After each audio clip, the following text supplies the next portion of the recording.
എല്ലാവർക്കും സലു കിച്ചനിലേക്ക് സ്വാഗതം. ഞാൻ സമീറ. ഇന്ന് ഞാനൊരു വെറൈറ്റി ഇടിയപ്പവും അതുപോലെ തന്നെ ഒരു നാടൻ ചിക്കൻ കറിയാണ് തയ്യാറാക്കാൻ പോകുന്നത്. അപ്പോൾ അതെങ്ങനെയാണ് തയ്യാറാക്കുന്നത് നമുക്ക് നോക്കിയാലോ. അതാരാണെന്ന് കണ്ടോ? ചന്ദ്രൻ. ഇപ്പം സമയം 5:55 ഈ 5:55 നമ്മളുടെ ഇന്നത്തെ പ്രഭാതമാണ് ഈ കാണുന്നത്. നല്ല രസമുണ്ട് കേട്ടോ ആകാശം കാണാനായിട്ട്.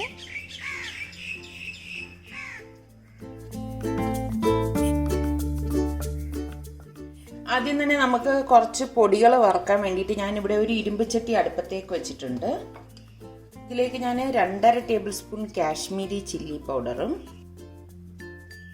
2 ടേബിൾ സ്പൂൺ മല്ലിപ്പൊടിയും, ഫ്ലെയിം നന്നായിട്ട് കുറച്ച് വെച്ചിട്ട് വേണം ഇട്ട് കൊടുക്കാനേ, 1 ടീസ്പൂൺ ഗരം മസാല പൊടിയും, 1 ടീസ്പൂൺ വറുത്ത് പൊടിച്ച് വെച്ചിരിക്കുന്ന പെരിഞ്ജീരകപ്പൊടിയും, 1 ടീസ്പൂൺ മഞ്ഞൾപ്പൊടിയും കൂടി ഇട്ട് ഇതൊന്ന് ചൂടാക്കിയെടുക്കാം. പൊടികൾ കരിഞ്ഞു പോകാതിരിക്കാൻ ഫ്ലെയിം നന്നായിട്ട് കുറച്ച് വെച്ചിട്ട് വേണം നമ്മളിത് ചൂടാക്കിയെടുക്കാനുള്ളത്. ഇത് നല്ലതുപോലെ ഒന്ന് ചൂടായിട്ടുണ്ട്. ഫ്ലെയിം കുറച്ച് വെച്ചിട്ടാണ് ഞാനിവിടെ ചൂടാക്കി എടുത്തിരിക്കുന്നത്. ഇനി നമുക്ക് കുറച്ച് വെള്ളം ഒഴിച്ച് ഇതൊരു പേസ്റ്റ് പോലെ ഒന്ന് കുഴച്ചെടുക്കാം. തിളച്ച വെള്ളമാണ് ഞാൻ ഒഴിക്കാൻ പോകുന്നത് കേട്ടോ. ഇത്രയും മതിയാവും. കുറച്ചുകൂടി ഒഴിച്ചെടുക്കാം. ഇളക്കിയിട്ട് നമുക്ക് ഗ്യാസ് ഓഫ് ചെയ്ത് കൊടുക്കാം. നമ്മളുടെ മസാല കൂട്ടിവിടെ റെഡി ആയിട്ടുണ്ട്. ഇത് നമ്മൾ ചൂടാക്കി എടുക്കുമ്പോൾ ഒരു പ്രത്യേക ടേസ്റ്റാണ് കറിക്ക് വരുന്നത് കേട്ടോ. ഇതിനി നമുക്ക് മാറ്റി വെക്കാം. ഞാനിവിടെ ഒരു കാസ്റ്റ് അയണിൻ്റെ പാൻ അടുപ്പത്തേക്ക് വെച്ചിട്ടുണ്ട്. ഇതിലേക്ക് ഞാൻ 3 ടേബിൾ സ്പൂൺ വെളിച്ചെണ്ണ ഒഴിച്ചു കൊടുക്കണം. വെളിച്ചെണ്ണയിൽ ഉണ്ടാക്കിയെടുക്കുന്നതാണ് ടേസ്റ്റ് കൂടുതൽ കേട്ടോ. എണ്ണ ചൂടാകുമ്പോഴേക്ക് ഞാൻ 1 ടീസ്പൂൺ ഉലുവയിട്ട് പൊട്ടിച്ചു കൊടുക്കണം. ഇതോടൊപ്പം തന്നെ ഞാനിവിടെ 1 പീസ് പട്ട, 3 ഏലക്കായ, ഒരു 3-4 ഗ്രാമ്പൂ എടുത്തിട്ടുണ്ട്. അതും കൂടി ഇട്ട് കൊടുക്കാം. പിന്നെ ഞാനിവിടെ ഒരു 4 പച്ചമുളക് ചതച്ചെടുത്ത് വെച്ചിട്ടുണ്ട്. ഈ പച്ചമുളക് കൂടി ഇതിലേക്ക് കൊടുക്കാം. ഇതോടൊപ്പം തന്നെ 1.5 ടേബിൾ സ്പൂൺ ജിഞ്ചർ ഗാർലിക് പേസ്റ്റും കൂടി ഇട്ട് കൊടുക്കണം. നമുക്കൊന്ന് വഴറ്റി കൊടുക്കാം. ഇതോടൊപ്പം തന്നെ ഞാനിവിടെ കുറച്ച് കറിവേപ്പില എടുത്തിട്ടുണ്ട്. ഇതും കൂടി ഇട്ട് കൊടുക്കണം.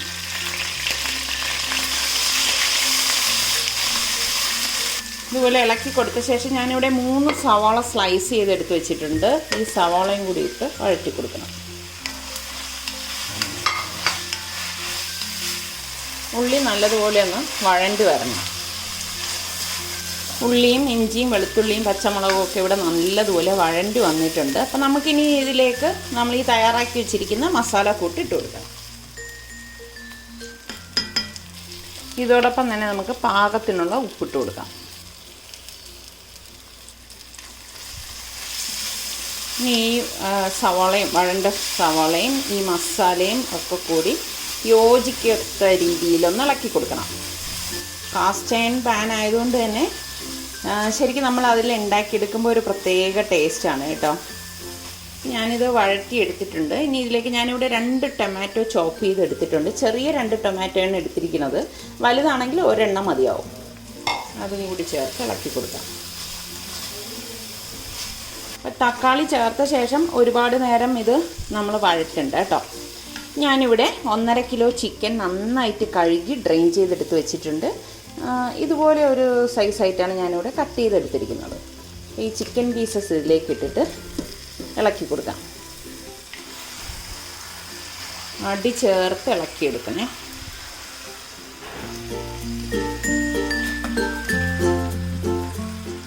ഇനി ഇത് നമുക്ക് മീഡിയത്തിനും ലോയ്ക്കും ഇടയിൽ ഫ്ലെയിം വെച്ചിട്ട് ഞാൻ ഒരു 25-30 മിനിറ്റ് ഇതുപോലെ വെച്ച് വേവിച്ചെടുക്കും. ഇടയ്ക്കിടയ്ക്ക് ഇതിൻ്റെ അടപ്പൊന്ന് മാറ്റിയിട്ട് ഇളക്കി കൊടുക്കണം. ഈ ചിക്കനിൽ നിന്ന് തന്നെ ചാറൂറി വരും. ഇപ്പം ഞാൻ വെച്ചിട്ട് ഒരു 5 മിനിറ്റ് ആയിട്ടുണ്ട്. ഇതിൻ്റെ അടപ്പൊന്ന് മാറ്റിയിട്ട് നന്നായിട്ടൊന്ന് ഇളക്കി കൊടുക്കാം.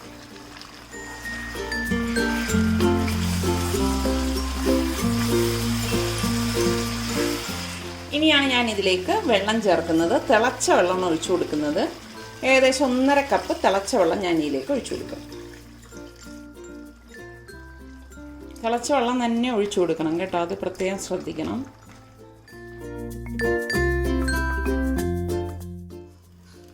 ഞാൻ വെച്ച വെച്ചിട്ടൊരു 10 മിനിറ്റ് ആയിട്ടുണ്ട്. ഇതൊന്ന് തുറന്ന് നോക്കാം. കാസ്റ്റ് അയൺ പാൻ ആയതുകൊണ്ടാണ് നല്ല തിള വരുന്നത് കേട്ടോ. അത് ഇളക്കി കൊടുക്കാം. ഇളക്കി കൊടുത്ത ശേഷം വീണ്ടും നമുക്കിത് മൂടി വെച്ച് വേവിച്ചെടുക്കാം. അപ്പോൾ ഞാൻ ഇടിയപ്പം ഉണ്ടാക്കാൻ വേണ്ടിയിട്ട് ഒരു പാൻ അടുപ്പത്തേക്ക് വെച്ചിട്ടുണ്ട്. ഇതിലേക്ക് ഞാൻ 4 കപ്പ് തിളച്ച വെള്ളം ഒഴിച്ചു കൊടുക്കുകയാണ്. ഇതുപോലെ തിളച്ച വെള്ളം ഒഴിച്ചു കൊടുക്കുകയോ അല്ലെങ്കിൽ വെള്ളം ഇതിലേക്ക് ഒഴിച്ചിട്ട് തിളപ്പിച്ചെടുക്കുകയോ ചെയ്യാം കേട്ടോ. ഇനി ഇതിലേക്ക് നമുക്ക് പാകത്തിനുള്ള ഉപ്പിട്ട് കൊടുക്കാം. ഇത് നന്നായിട്ടൊന്ന് മിക്സ് ചെയ്ത് കൊടുക്കാം.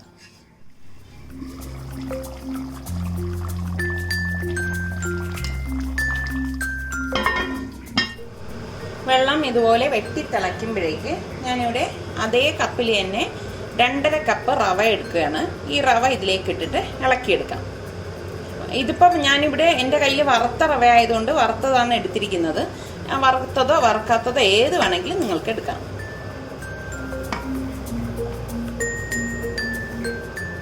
നാല് കപ്പ് വെള്ളത്തിനാണ് ഞാനിവിടെ 2.5 കപ്പ് റവ എടുത്തിരിക്കുന്നത്. നന്നായിട്ടൊന്ന് ഇളക്കി കൊടുക്കാം. സാധാരണ നമ്മൾ മാവ് ഇളക്കിയെടുക്കത്തില്ലേ, അതുപോലെ തന്നെ ഇത് ഇളക്കിയെടുക്കും. നന്നായിട്ട് ഇളക്കിയെടുക്കണേ, അത് പ്രത്യേകം ശ്രദ്ധിക്കണം.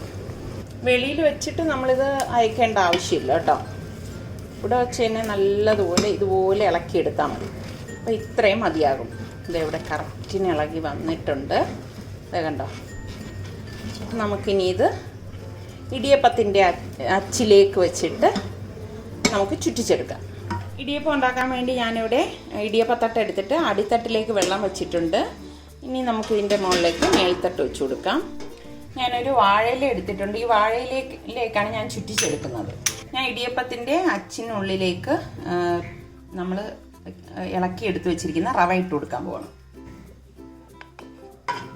ചൂടോടുകൂടി തന്നെ ഇട്ട് കൊടുക്കുകയാണേ. ഈ സേവനാഴി അടച്ചു കൊടുക്കാം. ഞാനിവിടെ ഒരു വാഴയില എടുത്തിട്ടുണ്ട്. ഈ വാഴയിലയിലേക്കാണ് ഞാൻ ചുറ്റിച്ചു കൊടുക്കുന്നത്. കുറച്ച് തേങ്ങ ഇതുപോലെ ഇട്ട് കൊടുക്കാം. സാധാരണ നമ്മൾ ഇടിയപ്പം എങ്ങനെയാണോ ഉണ്ടാക്കുന്നത് അതുപോലെ തന്നെ.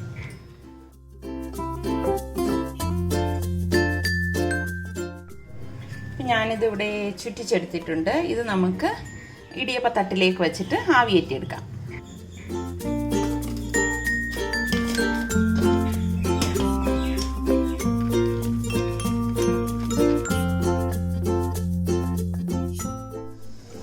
ഇത് നമ്മൾ ആവിയേറ്റാൻ വെച്ചിട്ടൊരു 3-4 മിനിറ്റ് കഴിഞ്ഞിട്ടുണ്ട്. ഇത്രയും മതിയാവും.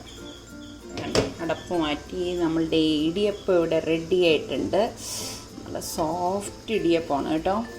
അപ്പോൾ ഇത് മാറ്റിയിട്ട് നമുക്ക് അടുത്ത് നമ്മൾ ഇതുപോലെ തയ്യാറാക്കി വെച്ചിരിക്കുന്നത് വെച്ച് ആവിയേറ്റിയെടുക്കാം. നമ്മളുടെ ചിക്കൻ കറി ഇവിടെ റെഡി ആയിട്ടുണ്ട്. ഇനി നമുക്ക് ചൂടോടുകൂടി തന്നെ സെർവ് ചെയ്യാം. അടിപൊളി മണം വരുവാണ്. വളരെ പെട്ടെന്ന് തന്നെ തയ്യാറാക്കി എടുക്കാൻ പറ്റുന്ന ചിക്കൻ കറിയും അതുപോലെ തന്നെ റവ കൊണ്ടുള്ള ഇടിയപ്പവും ഇവിടെ റെഡി ആയിട്ടുണ്ട്. അപ്പോൾ റവ കൊണ്ടുള്ള ഒരുപാട് ഐറ്റംസ് ഞാൻ കഴിഞ്ഞ ആഴ്ച ഓരോ വീഡിയോസിലായിട്ട് പോസ്റ്റ് ചെയ്തിട്ടുണ്ടായിരുന്നു. അപ്പോൾ കാണാത്തവരുണ്ടെങ്കിൽ ഒന്ന് കണ്ടു നോക്കുക. അപ്പോൾ ഈ ഒരു ഇടിയപ്പം എല്ലാവരും ട്രൈ ചെയ്ത് നോക്കണം. നല്ല ടേസ്റ്റാണ്. പിന്നെ നമ്മുടെ സലു കിച്ചൻ ഇനിയും സബ്സ്ക്രൈബ് ചെയ്യാത്തവരുണ്ടെങ്കിൽ ഈസി റെസിപ്പികൾക്കായി സലു കിച്ചൻ സബ്സ്ക്രൈബ് ചെയ്യാൻ മറന്നു വരുതേ. അടുത്തിനി നമുക്ക് നല്ല റെസിപ്പിയുമായി വരുന്നത് വരെ എല്ലാവർക്കും ബൈ ബൈ.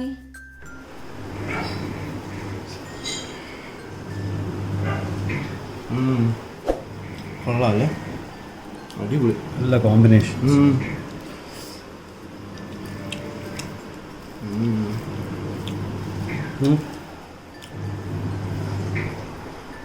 നല്ല സൂപ്പർ കോമ്പിനേഷൻ.